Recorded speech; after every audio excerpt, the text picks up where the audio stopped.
Labahan mo, ligpit mo, tupi mo. O, di ba?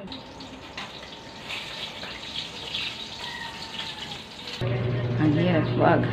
Ayos na bahay pag hindi sa'yo bahay. I hope so na magkaroon din kami ng sariling bahay, guys.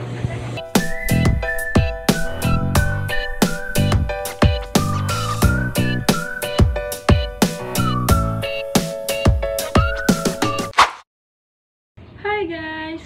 Welcome to my vlog. Good morning! Guys, for today's video, kundi tayo ng lunggo.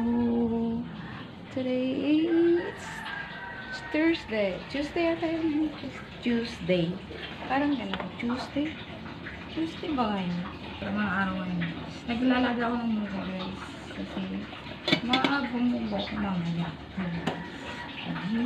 Kanina, maaga na ako nagising. Ang ganda ng 4 o'clock ng umaga. Kasi may estudyante akong nagluluto ako ng almusal. Dahil nagluto ako ng party pambaon niya. Meron pa kasi silang pasok. So, hanggang sila. Hanggang Friday. Susunod linggo. Hanggang Friday. So, yung bunso ko naman, hanggang Monday na lang sila. Graduation.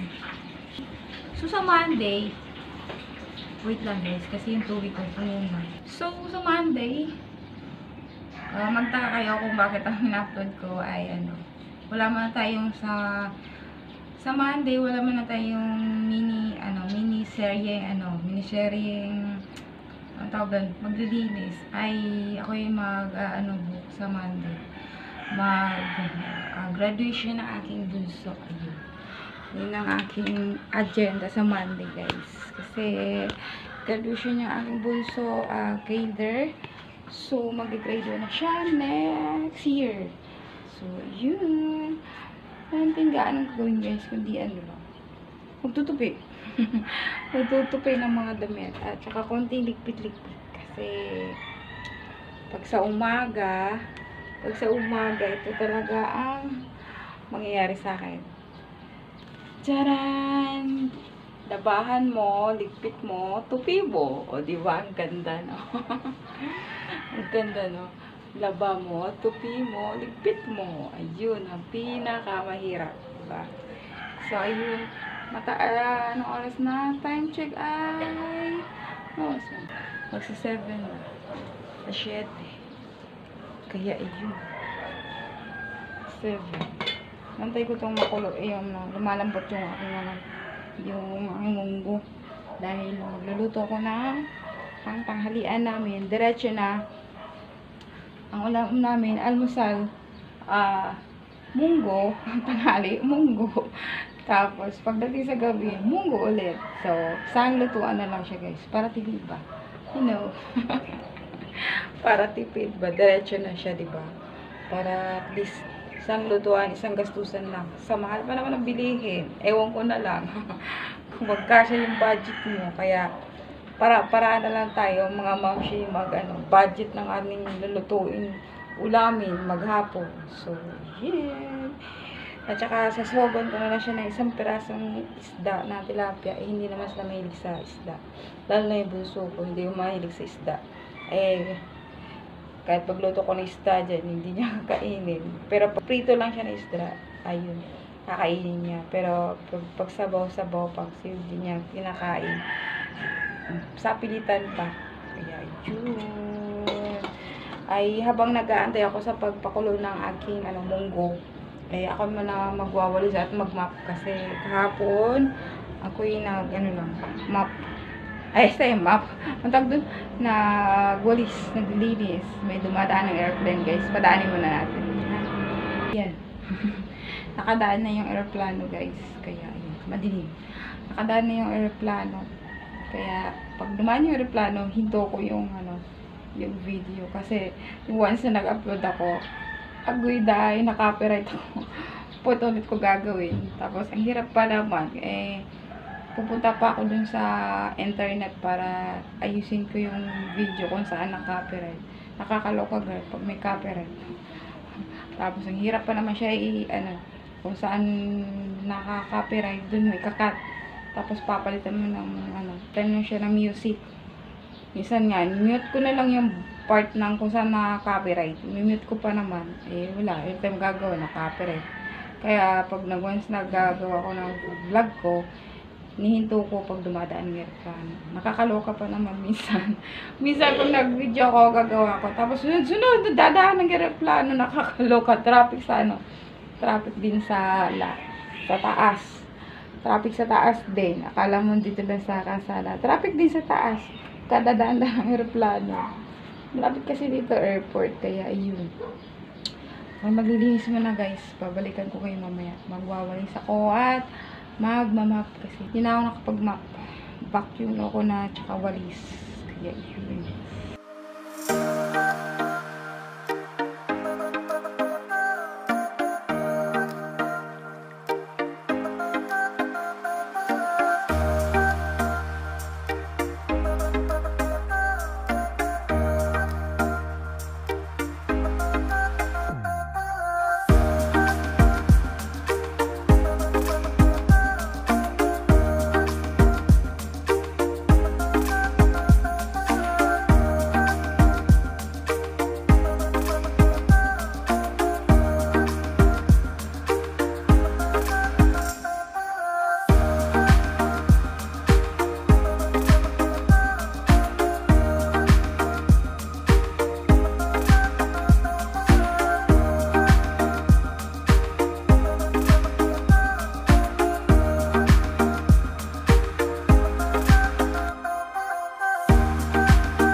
A few moments later.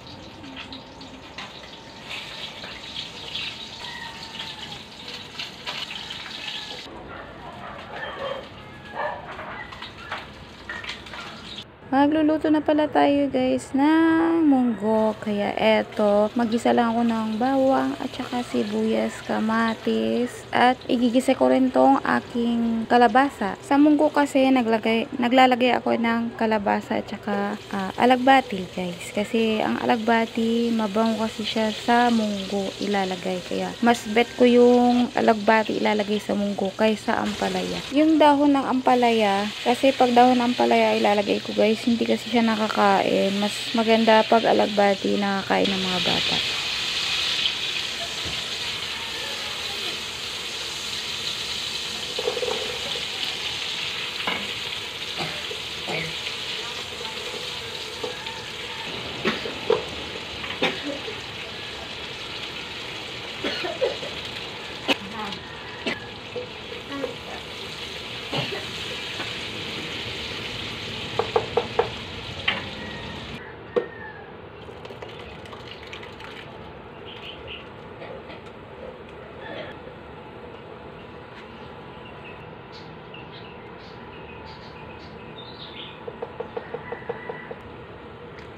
Sa munggo naman guys, naglalagay ako ng toyo guys. Konti lang. Tapos naglalagay ako ng pork. Yung toyo naman, naglalagay lang ako pang pakulay lang kasi ayaw ko maputla yung munggo. Ano ka? Okay. Ay, mamaya. Meron. Ano? Ano ka? Meron ako ditong alugbati guys na tinanim. Kaya kumuha ako ng kaunti. Sayang naman, malalaki na rin eh. Maganda pala pag meron kang tinanim, hindi ka na kailangan bumili. Kaya kukuha ka na lang sa mga tinanim mo. Pag meron ka palang itanim, meron kang aanihin. O diba? Ayan na guys, ito na ating munggo with kalabasa. Kain tayo. A few moments later. Fast forward na tayo guys. Tinupi ko na siya. Ayan. Pinagiwalay ko lang yung sa damit na asawa ko, tsaka damit ng anak ko, tsaka yung akin. Tapos ayun. Pinaghiwalay ko na lang siya. So, bakante ang aking sampayan. Mamaya-maya ay ako'y maglalaba. Nagtanggal na rin ako ng kortina dito. Tapos ito, tatanggalin ko yung mga kortina, itong puti, itong gilid. Kasi itong blue, bago lang, laba lang ito eh. Baka ito lang itong ilalagay ko. Yung puti nito sa gilid, ito yung tatanggalin ko. Lalaban ko kasi naglaba ako ng mga kortina, yun. Doon galing sa lababo. Kaya ayan, ako'y maglalaba muna. Kasi masyado na din kasi maitim yung puti. Hindi na maasin, iba na ang kulay. Ito yung kisame, hindi ko alam gagawin ko. Pero hindi ko alam kung papagandahin ko pa. Kasi nag-aalanganin kami. So, bahala na. Kaya, ayan. Ang hirap pa naman ang hirap ang hirap ayos na bahay pag hindi sa yung bahay. Tapos, yung bigla magkakaproblema. Kakaloka. Diba? I hope so na magkaroon din kami ng sariling bahay, guys. Kasi, ang hirap pa hindi sa yung bahay, nangungupahan ka lang, tapos papagandahin mo. Sayang yung pera. Nakakalok. Sayang yung pera. Kaya, yun. So, gusto ko kasi komportable sa ayos ng bahay at saka komportable ka na yung maayos yung paligid mo. Parang ganun.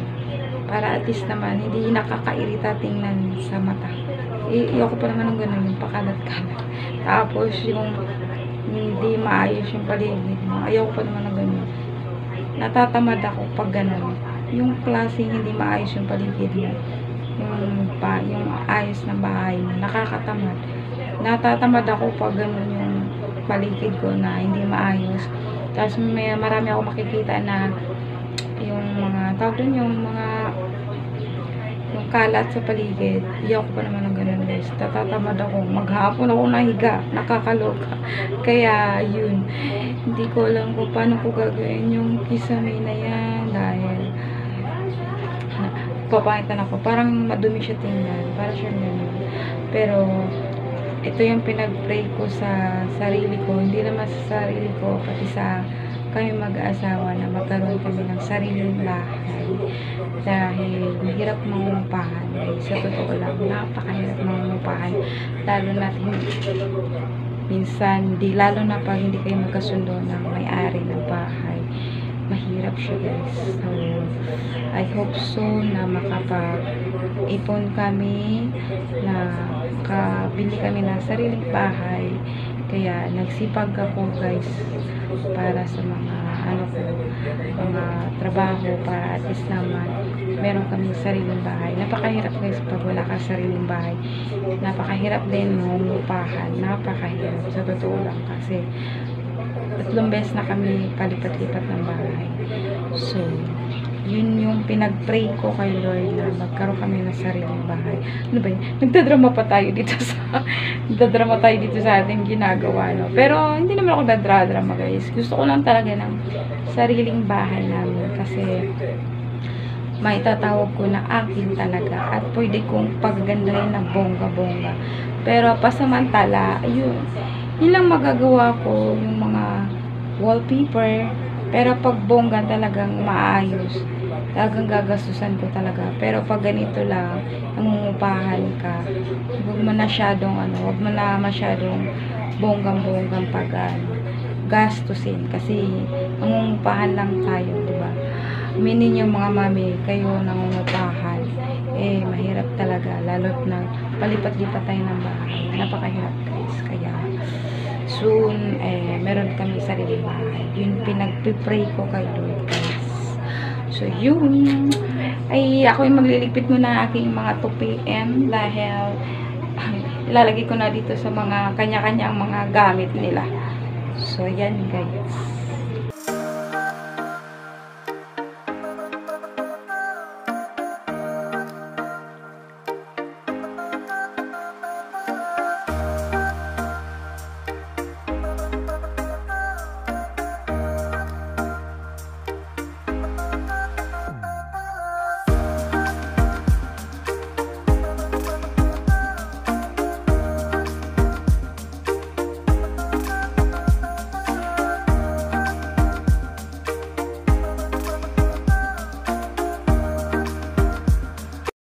Ayan na, guys, natanggal ko na. Tinanggal ko na yung kortina na puti. Natira.